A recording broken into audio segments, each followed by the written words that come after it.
წარმოიდგინეთ დილა ქალაქში, სადაც ათეულობით მილიონი ადამიანი ერთდროულად იწყებს დღეს. მატარებლები მიწისქვეშ უწყვეტად მოძრაობენ. ქუჩებში მოძრაობა არასდროს წყდება, ხოლო ცათამბჯენები უკვე ბუნებრივ ლანდშაფტად აღიქმება. ეს უბრალოდ ქალაქი აღარ არის.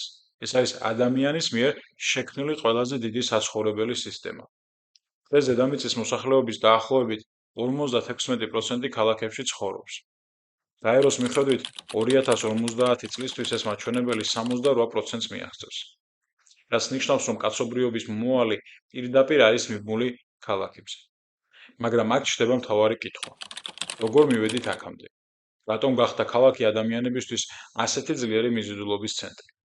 ისტორიულად ქალაქი ყოველთვის შანსს ნიშნავდა. სოფელში ადამიანი დამოკიდებული იყო მიწაზე, ამინდზე, სეზონზე. ქალაქში კი ჩნდებოდა სამუშაო, ვაჭრობა, განათლება, სოციალური გადაადგილება.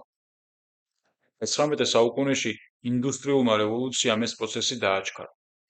ქარხნებმა მილიონობით ადამიანი მიიზიდა, ხოლო რკინიგზამ ქალაქები ერთმანეთს დააკავშირა.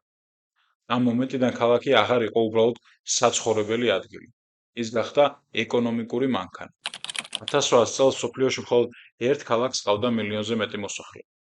1900 წელს ასეთი ქალაქები უკვე 16 იყო.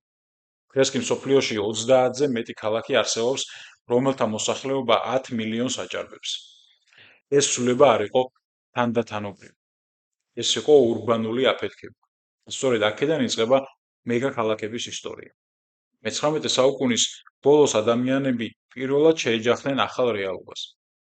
ქალაქი შეიძლებოდა ყოფილიყო მილიონობით ადამიანის საცხოვრებელი სივრცე.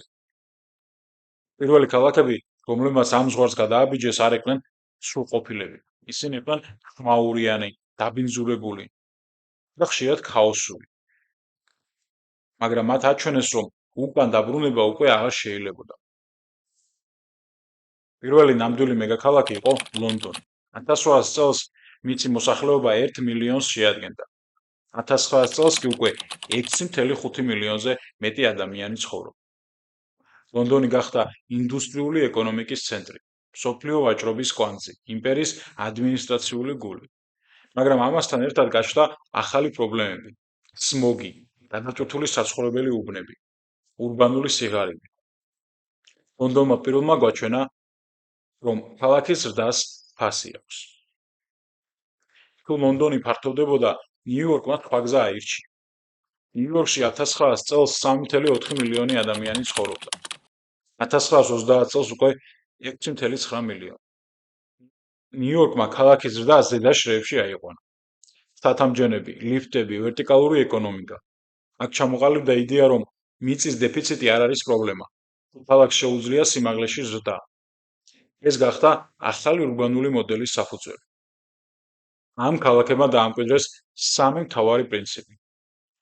ქალაქი შეიძლება იყოს მილიონობით ადამიანის საცხოვრებელი, ინფრასტრუქტურა შეიძლება გახდეს გადამწყვეტი, ურბანული ცხოვრება ცვლის ადამიანის ყოველდღიურობას. ქალაქი აღარ იყო მხოლოდ ადგილი, ქალაქი გახდა ცხოვრების ფორმა.